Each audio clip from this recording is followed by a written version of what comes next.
In this video, I will show you how to create a professional profile on X. If this guide helps, please consider liking and subscribing so others can see it too.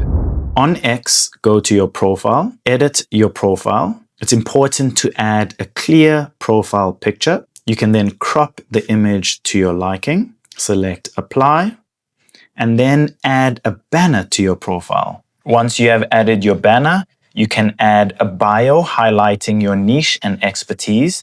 So I have added videography, editing, and lifestyle. You can add your location, or you could leave that blank for safety. If you have any websites or links that you would like to add, you can type them in here and then select save.